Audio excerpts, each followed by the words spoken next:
আসসালামু আলাইকুম সকলকে আমাদের ভিডিও সিরিজে স্বাগতম। আমরা পড়ছিলাম উদ্ভিদের শারীরতত্ত্বের সালোক সংশ্লেষণ।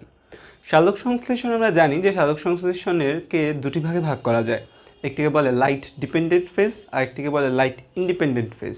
এই যে লাইট ডিপেন্ডেন্ট এবং লাইট ইন্ডিপেন্ডেন্ট ফেজ রয়েছে, তার মধ্যে লাইট ইন্ডিপেন্ডেন্ট বা আলোক নিরপেক্ষ যে পর্যায়, সেই আলোক নিরপেক্ষ পর্যায়ে কার্বন বিজারণ হয়। দ্যাট মিন্স কার্বন থেকে আমরা যে প্রোডাক্টটি চাচ্ছি কার্বোহাইড্রেট, সেই কার্বোহাইড্রেট পাই, সে কার্বন বিজারণ বলি আমরা। এই কার্বন বিজারণ প্রক্রিয়া তিনটা মূল ধাপ রয়েছে। এটিকে বলা হয় C3 চক্র বা ক্যালভিন চক্র, একটা C4 চক্র বা হ্যাচেন-স্ল্যাক চক্র, এবং অন্যটি হচ্ছে ক্রাসালুসিয়ান অ্যাসিড মেটাবলিজম পাথওয়ে। সো এই তিনটি চক্রই আমরা অলরেডি আলোচনা করে ফেলেছি। তো এবং তোমরা যারা আমার আগের ভিডিওগুলো দেখেছো তারা অবশ্যই জানো যে এই তিনটা হচ্ছে বেসিক, এবং এই তিনটা বেসিকের মধ্যে মোস্ট ইম্পর্টেন্ট যেটা সকলের মধ্যে বিদ্যমান রয়েছে সেটা হচ্ছে C3 চক্র বা ক্যালভিন চক্র। C3 বা ক্যালভিন চক্র তাহলে বলা যায় একটা মাদার সাইকেল, যে মাদার সাইকেলটা আসলে সবাই চায় রান করতে, এবং সে প্রক্রিয়ায় আসলে শক্তি উৎপাদন থেকে শুরু করে সব কিছু পাওয়া যায়। কিন্তু এই C3 সাইকেলে একটা দুর্বলতা রয়েছে। এই C3 সাইকেলের দুর্বলতাটাকে উপশম করার জন্যই কিন্তু ক্যাম প্রসেস, যেটা ক্রাসালুসিয়ান অ্যাসিড মেটাবলিজম পাথওয়ে আর C4 বা হ্যাচেন-স্ল্যাক যে পাথওয়ে রয়েছে, সেই পাথওয়েগুলোর উদ্ভব হয়েছে। আমাদের উদ্ভিদ ক্রমাগত অভিযোজনের মাধ্যমে C4 and crassulacean acid metabolism পাথওয়েটা অ্যাডাপ্টেড করে নিয়েছে। কারণটা কী ছিল? কারণটা ছিল যে C3 উদ্ভিদ যেটি, সেই C3 উদ্ভিদের ভেতর একটি এনজাইম থাকে, যে এনজাইমটা পৃথিবীব্যাপী পাওয়া সবচেয়ে মূল্যবান এনজাইম, এবং পৃথিবীতে পাওয়া সবচেয়ে বেশি যে এনজাইমটা পাওয়া যায় সেই এনজাইমটার নাম কী ছিল? সেই এনজাইমটার নাম ছিল রুবিস্কো এনজাইম। তো আমরা জানি যে অলরেডি সেই এনজাইমটার নাম কী ছিল?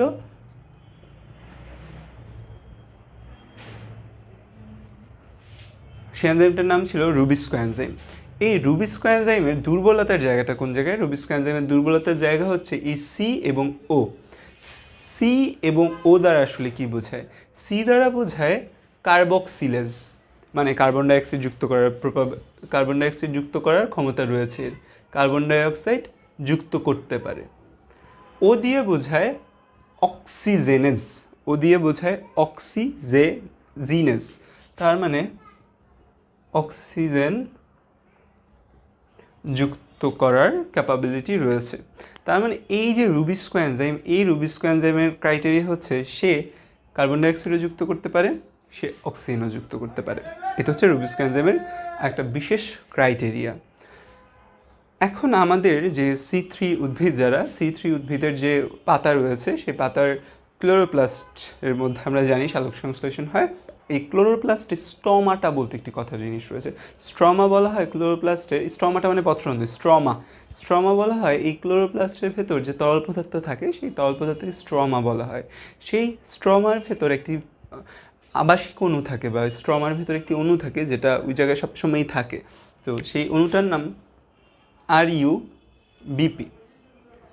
RUBP মানে কি? RUBP মানে হচ্ছে রাইবুলোজ, একটা 5 কার্বন বিশিষ্ট পেন্টোজ, রাইবুলোজ। যে ওজ লাস্টে OSE, আমরা OSE দিয়ে কী বুঝতে পারছি? রাইবুলোজ লাস্টে OSE রয়েছে, দ্যাট মিন্স এটি কিন্তু একটি সুগার। এই রাইবুলোজ 1,5 বিস ফসফেট, 1,5 দিয়ে কী বোঝাচ্ছে? 1 এবং 5 নাম্বার কার্বনে, বিস মানে কি? 2টা ফসফেট রয়েছে। এই 2 ফসফেট বোঝানোর জন্য বিস ফসফেট টার্ম ইউজ করা হয়, বা অনেক জায়গায় ডাইফসফেট টার্ম ইউজ করা হয়। তো এইটা থাকে, এটা কার্বন ডাইঅক্সাইডের সাথে যুক্ত হতে পারে, আবার এটা অক্সিজেনের সাথেও যুক্ত হতে পারে। এটা যদি কার্বন ডাইঅক্সাইডের সাথে যুক্ত হয় তাহলে আমরা খুবই খুশি। আমরা কার্বন ডাইঅক্সাইডের সাথে যদি RUBP যুক্ত হয়, তখন আমাদের যে জিনিসটা তৈরি হয় আলটিমেটলি তা হচ্ছে 3-ফসফোগ্লিসারিক অ্যাসিড। এটা মেইনলি তৈরি হয় 3-ফসফোগ্লিসারিক অ্যাসিড, এটা হচ্ছে মেইন প্রোডাক্ট এখানে পাওয়া যায় আমাদের। তো এই 3-ফসফোগ্লিসারিক অ্যাসিড যেটি পাওয়া যায়, এটা C3 চক্র প্রক্রিয়ার মাধ্যমে আমাদের গ্লুকোজ তৈরি করে, এটি হচ্ছে এটার প্রসেস। কিন্তু এই যে অক্সিজেন যদি যুক্ত হয় কোনো কারণে, বাই এনি মিনস যদি অক্সিজেনের আধিক্য বেশি থাকে, তখন যদি অক্সিজেন যুক্ত হয়, মানে কখন কোনটা যুক্ত হবে? যেটার আধিক্য বেশি সেটি যুক্ত হবে। অক্সিজেন যুক্ত হয় তখন তৈরি হয় গ্লাইকোলেট। এই গ্লাইকোলেটটা একটা 2 কার্বন বিশিষ্ট পদার্থ এবং এই গ্লাইকোলেটটা কিন্তু আমাদের C3 চক্রে যেতে পারে না। গ্লাইকোলেটটা নানা প্রসেসের মাধ্যমে C3তেও যদি রূপান্তরের চেষ্টা চালানো হয়, আমরা দেখব, পুরোটা বিস্তারিত শিখবো আমরা। কিন্তু এই গ্লাইকোলেটটা কিন্তু একটা কাজ করে, সেটা হচ্ছে আমরা যে এনাফ এনার্জি চাই, আমরা যে কার্বোহাইড্রেট প্রোডাক্টটা চাই, এই গ্লাইকোলেট থেকে আমরা কার্বোহাইড্রেট প্রোডাক্টটা পাবো না, প্রথম খারাপ দিক। দ্বিতীয়ত হচ্ছে আমাদের যে অ্যাসিমিলেটরি পাওয়ার থাকে, আমরা যে সূর্যের আলো ব্যবহার করে যে অ্যাসিমিলেটরি পাওয়ার গেইন করি, মানে ATP প্লাস NADPH2, সেই ATP প্লাস NADPH2কে সে ব্যবহার করে ফেলছে। তার মানে এই গ্লাইকোলেট থেকে আমরা আলটিমেটলি কী পাচ্ছি না, এই গ্লাইকোলেট ইউজ করে আমরা প্রথমত আমাদের যে কার্বোহাইড্রেট প্রোডাক্টটি চাচ্ছি সেটি পাচ্ছি না। দ্বিতীয়ত তারা আমাদের যে ATP এবং NADPH2 রয়েছে, অ্যাসিমিলেটরি পাওয়ার রয়েছে, সেই অ্যাসিমিলেটরি পাওয়ার তারা খরচ করে ফেলছে।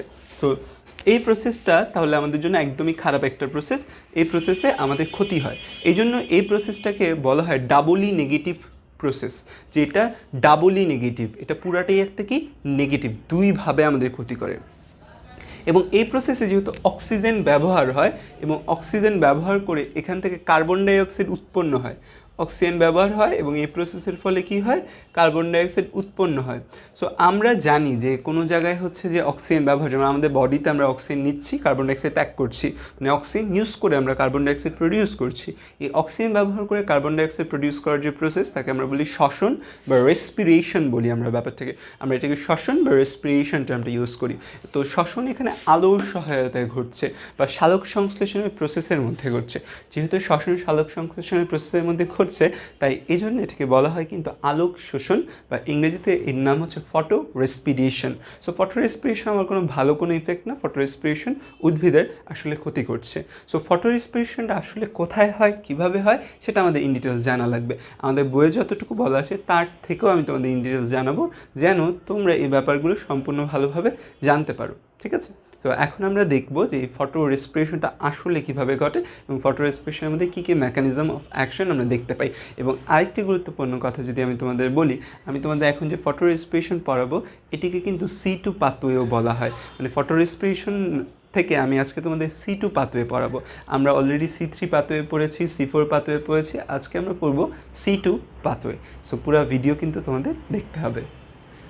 তো ফটো রেসপিরেশন বা আলোক শ্বসন যেটি রয়েছে, এই ফটো রেসপিরেশন বা আলোক শ্বসনটা কিন্তু আমাদের একটি অঙ্গাণুতে হয় না। আমরা যে আগে যে প্রসেসগুলো পড়েছি C3, C4, CAM পাথওয়ে, সেগুলো সব কিন্তু ক্লোরোপ্লাস্টের ভেতর ছিল, যদিও CAM ক্লোরোপ্লাস্টের ভ্যাকিউল বা কোষ গহ্বরে দেখা গিয়েছে। বাট এই ফটো রেসপিরেশন কিন্তু আমাদের মোট 3টা অঙ্গাণুতে দেখা যায়। একটার নাম হচ্ছে ক্লোরোপ্লাস্ট, একটার নাম হচ্ছে পারঅক্সিজম, একটার নাম হচ্ছে মাইটোকন্ড্রিয়া। এখন এই জায়গার জিনিসগুলো দেখে তোমাদের কারো ভয় পাওয়ার কোনো দরকার নেই। এই জিনিসগুলো আমি তোমাদের পড়তে বাধ্যও করছি না, পড়ার জন্য বলছিও না। আমি জাস্ট তোমাদের পুরা কনসেপ্টটা ঢোকাতে চাই। আমি চাই তোমাদের ব্রেন একটা কনসেপচুয়াল নলেজ যাক এটার ব্যাপারে, তারপর তোমরা বইয়ের যে লাইনগুলো তোমাদের জন্য লাগবে সেগুলো তোমরা গেইন করো, সেগুলো তোমরা অর্জন করো, কোনো সমস্যা নেই। বাট এই পুরো কনসেপ্টটা যেন তোমরা একটু বোঝো যে আসলে এই ফটো রেসপিরেশন বা আলোক শোষণটা আসলে কী।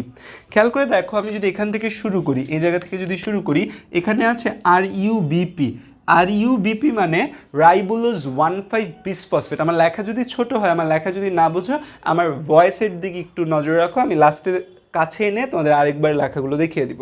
সো দেখো, RUBP বা রাইবোলোজ 1,5-বিসফসফেট, সেই RUBP বা রাইবোলোজ 1,5-বিসফসফেট থেকে যখন অক্সিজেনের আধিক্য বেশি থাকবে কোনো কারণে, বাই এনি মিনস যদি অক্সিজেনের আধিক্য বেশি থাকে, অক্সিজেন যখন বেশি থাকবে তখন আমাদের কি তৈরি হবে, আমরা জানি যে অক্সিজেন যদি বেশি থাকে তখন হয় ফটো রেসপিরেশন। কার্বন ডাইঅক্সাইড যদি বেশি থাকে কোনো কারণে, তাহলে তো আমার হ্যাপি, আমি তো চাই কার্বন ডাইঅক্সাইড বেশি থাকুক, ফসফোগ্লিসারিক অ্যাসিড তৈরি হোক, সেটা ক্যালভিন সাইকেলে যাক। এটা আমার ড্রিম, এটা আমার ইচ্ছে, এটা আমার সব কিছু, যে কী তৈরি করতে হবে, ক্যালভিন সাইকেলে যেতে হবে। কিন্তু কোনো কারণে আমার অক্সিজেন বেশি হলে তো কিছু করার নেই, যেহেতু আমার এখানে রুবিস্কো এনজাইম রয়েছে, রুবিস্কো এনজাইমের অক্সিজেনেস প্রপার্টি রয়েছে, এই অক্সিজেন ইউজ করে তৈরি করা হবে ফসফোগ্লাইকোলেট। সো অক্সিজেন যদি থাকে তাহলে অক্সিজেন ইউজ করে তৈরি হয় ফসফোগ্লাইকোলেট। ফসফোগ্লাইকোলেট একটা কয় কার্বন বিশিষ্ট প্রোডাক্ট, ফসফোগ্লাইকোলেট একটা 2 কার্বন বিশিষ্ট প্রোডাক্ট। ফসফোগ্লাইকোলেট কয় কার্বন বিশিষ্ট? 2 কার্বন বিশিষ্ট। আমাদের বই শুধু গ্লাইকোলেট টার্মটা ইউজ করা যায়, এটা আসলে ফসফোগ্লাইকোলেট হবে একদম ইনিশিয়ালে। তো আমাদের এখানে রাইবোলোজ 1,5 বিসফসফেট বা আমাদের রাইবোলোজ 1,5 বিসফসফেট যে প্রোডাক্টটি রয়েছে সেটা 2 মোল থাকে। সেটা যদি 2 মোল থাকে দ্যাট মিনস এখানে আমার ফসফোগ্লাইকোলেটও কয় মোল হবে, ফসফোগ্লাইকোলেটও আমার 2 মোল হবে। তার মানে 2 × 2 মানে কয় কার্বন এখানে চলে যাচ্ছে, এখানে চলে যাচ্ছে আলটিমেটলি 4 কার্বন এখানে চলে যাচ্ছে, 4 কার্বন এখানে চলে যাচ্ছে। এবং এই পুরা প্রসেস ঘুরে আলটিমেটলি এই পুরো প্রসেস ঘুরে দেখো এই একদম এটা একটা সাইকেলের মতো ঘুরে ঘুরে এখানে যে ফসফোগ্লিসারিক অ্যাসিড তৈরি করা হয়। কেন ফসফোগ্লিসারিক অ্যাসিড তৈরি করা হয় আবার, কারণ হচ্ছে খেয়াল করো এই যে ফসফোগ্লাইকোলেট তৈরি হচ্ছে একটা 2 কার্বন কম্পাউন্ড। আমি বলছি যে এই 2 কার্বন কম্পাউন্ড থেকে আমাদের এই যে ক্যালভিন চক্রে যাওয়া বা আমাদের কার্বোহাইড্রেট জাতীয় খাবার তৈরি করা এটা সম্ভব না। দ্যাট মিনস আমাদের এই 2 কার্বন বিশিষ্ট যে ফসফোগ্লাইকোলেট রয়েছে এটার কার্বন বিজারণ করার ক্যাপাবিলিটি নেই। সো ওর যেহেতু কার্বন বিজারণ করার ক্যাপাবিলিটি নেই তাহলে তো আমার এই 2 কার্বন টোটালি ওয়েস্ট হচ্ছে। এবং ধরো আমার 2 অণু রাইবোলোজ 1,5 বিসফসফেট রয়েছে, 2 অণু রাইবোলোজ 1,5 বিসফসফেট থাকলে কি 2 × 2 = 4 অণু আমার ফসফোগ্লাইকোলেট ওয়েস্ট হচ্ছে। যদি এখানে 6 অণু আরইউবিপি ব্যবহার হয় তাহলে প্রায় 12 অণু ওয়েস্ট হচ্ছে। সো 12টা কার্বন, সরি 12 অণু না 12 কার্বন, 12টা কার্বন ওয়েস্ট হওয়া বা যত এই প্রসেসটা বাড়বে তত কার্বন আমার ওয়েস্ট হওয়া এটা তো আমি মানতে দিতে পারি না। কারণ হচ্ছে যে আমাদের কার্বন খুবই ইম্পর্টেন্ট একটা প্রোডাক্ট, আর পৃথিবীতে কোনো কিছুই তো আসলে নষ্ট করা যাবে না। সো এই যে ফসফোগ্লাইকোলেট রূপে যদি থাকে আলটিমেটলি তাহলে তো পুরো প্রসেসটাই আমার নষ্ট হচ্ছে। সেই জন্য এই ফসফোগ্লাইকোলেটটাকে এইভাবে নানা ধাপের মাধ্যমে আলটিমেটলি কি তৈরি করা হয়, আলটিমেটলি আবার যে এই ফসফোগ্লিসারিক অ্যাসিড মানে পিজিএ এইটা তৈরির একটা প্রসেস চালানো হয়। এই পিজিএ তৈরির একটা প্রসেস চালানো হয়। পিজিএ আমরা জানি ফসফোগ্লিসারিক অ্যাসিড কয় কার্বন বিশিষ্ট, 3 কার্বন বিশিষ্ট। ফসফোগ্লিসারিক অ্যাসিড কয় কার্বন বিশিষ্ট, আমাদের 3 কার্বন বিশিষ্ট। আর এখানে আমাদের যে 2 অণু রাইবোলোজ 1,5 বিসফসফেট থেকে আলটিমেটলি ফসফোগ্লাইকোলেট যেটা ব্যবহার হচ্ছে এটা কয় কার্বন বিশিষ্ট ব্যবহার হচ্ছে, 2 কার্বন 2 অণু। তার মানে এই পুরো প্রসেসের ভিতর প্রবেশ করছে 4 কার্বন, প্রসেসের মধ্যে প্রবেশ করছে কয় কার্বন, 4 কার্বন। আলটিমেটলি এই পুরো প্রসেস থেকে আমার কয় কার্বন তৈরি করা হচ্ছে, আমার তৈরি করা হচ্ছে 3 কার্বন। দ্যাট মিনস 4 কার্বন ব্যবহার করে আমি 3 কার্বন তৈরি করছি, মানে 3/4। তার মানে আমি যে প্রোডাক্টটা পাচ্ছি সেটা পাচ্ছি হচ্ছে 3 কার্বন বিশিষ্ট প্রোডাক্ট পাচ্ছি 4 কার্বন ব্যবহার করে।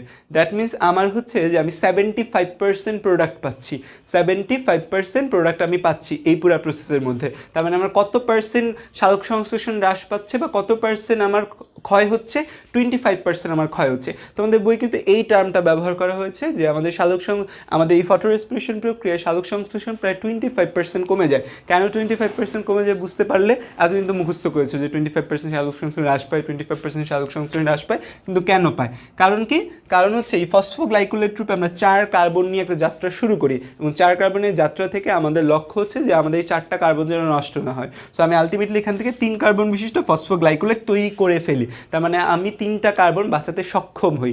3টা কার্বন বাঁচাতে সক্ষমের মধ্যে একটা কার্বন নষ্ট হয় যেটা এইখানে কার্বন ডাইঅক্সাইড রূপে নির্গত হয়, এবং এই যে কার্বন ডাইঅক্সাইড রূপে 1 কার্বন নির্গত হচ্ছে দ্যাট মিনস 4 কার্বন থেকে আমি 3 কার্বন পাচ্ছি। 4 কার্বন ইউজ করে আমি 3 কার্বন বিশিষ্ট একটা মৌল পাচ্ছি, 1 কার্বন নষ্ট হচ্ছে। দ্যাট মিনস আমাদের কত পার্সেন্ট সালোক সংশ্লেষণ হ্রাস পাচ্ছে, 25% হ্রাস পাচ্ছে। বা আমি যদি বলি যে এই ফটো রেসপিরেশন প্রক্রিয়া আমার ইফেক্টিভিটি কত পার্সেন্ট, আমি সালোক সংশ্লেষণ কত পার্সেন্ট পাই, 75% সালোক সংশ্লেষণ পাই। এবং এখানে কার্বন ডাইঅক্সাইড বের হয়ে যায়। কি ইউজ করা হচ্ছে, অক্সিজেন ব্যবহার করে কার্বন ডাইঅক্সাইড বের হয়ে যাওয়া এই যে প্রসেসটা এটাকে কিন্তু আমরা বলি ফটো রেসপিরেশন বলি। এবং কয়টা অঙ্গাণুতে হয়, 1টা 2টা 3টা, ক্লোরোপ্লাস্ট, প্যারক্সিজম, মাইটোকন্ড্রিয়া।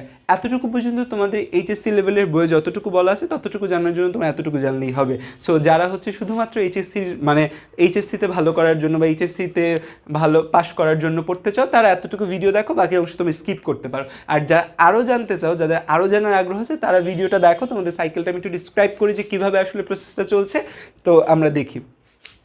এখন মজার ব্যাপার হচ্ছে দেখো এখানে আমি কয় কার্বন ব্যবহার করছি, মেইনলি 2 কার্বন। মানে আমাদের যে প্রোডাক্টটা তৈরি হচ্ছে ফার্স্ট প্রোডাক্টটা তার নাম ফসফোগ্লাইকোলেট, সেটা কয় কার্বন বিশিষ্ট, 2 কার্বন বিশিষ্ট।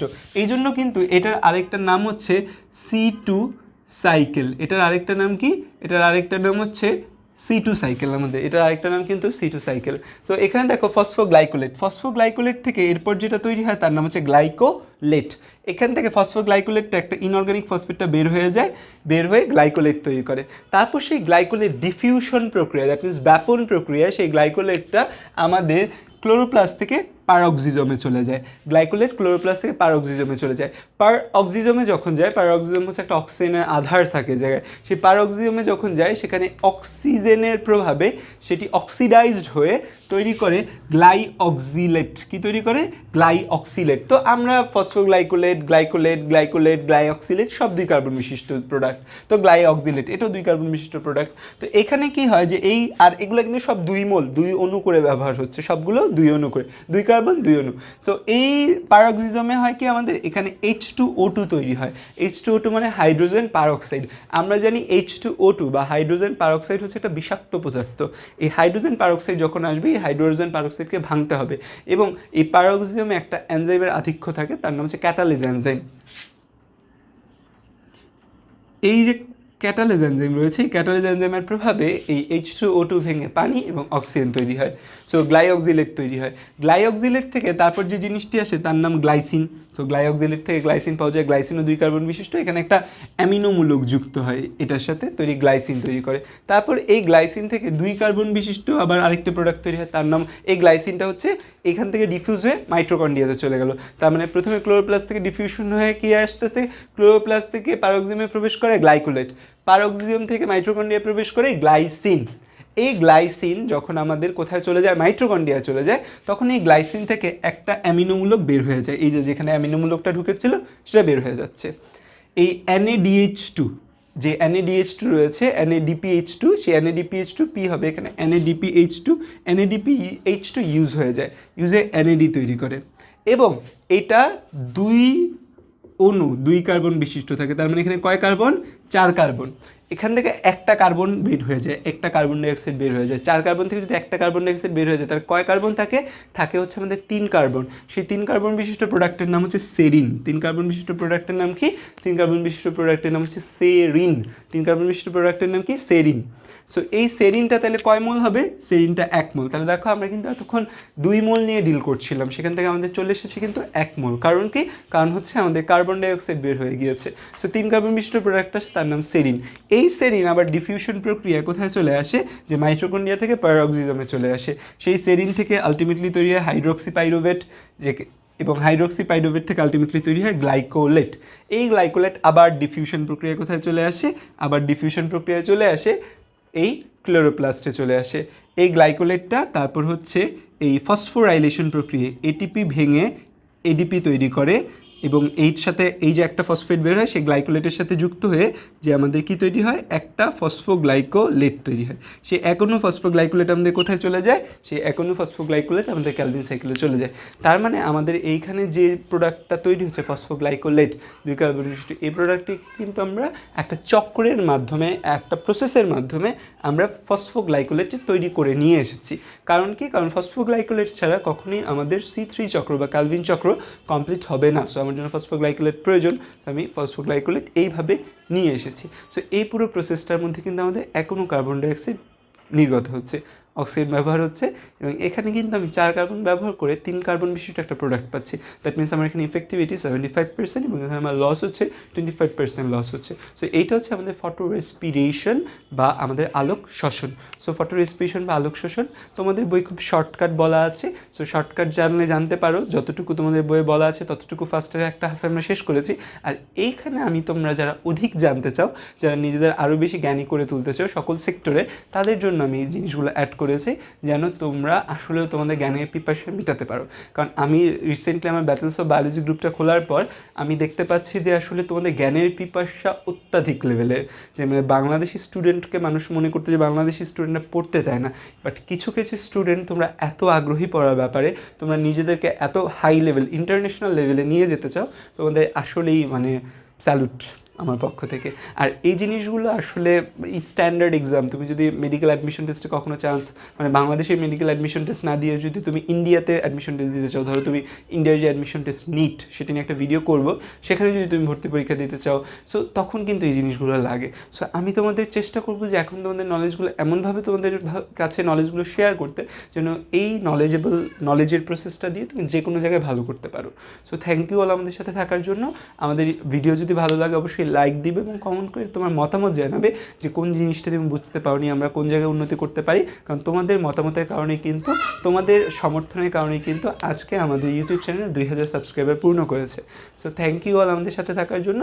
এবং মোস্ট ইম্পর্টেন্ট যে কথাটি সেটি হচ্ছে যে তোমরা ভিডিওটি যদি ভালো লাগে তোমার বন্ধুদের সাথে শেয়ার করো, যেন তারা ওই ব্যাপারগুলো জানতে পারে, তারা ওই ব্যাপারগুলো শিখতে পারে। তোমার যে বন্ধু এক্সট্রা নলেজ অর্জন করতে চায় সেই বন্ধুকে এই ভিডিওটা অবশ্যই শেয়ার করো, কারণ তুমি তো জানোই অবশ্যই শেয়ারিং ইজ কেয়ারিং।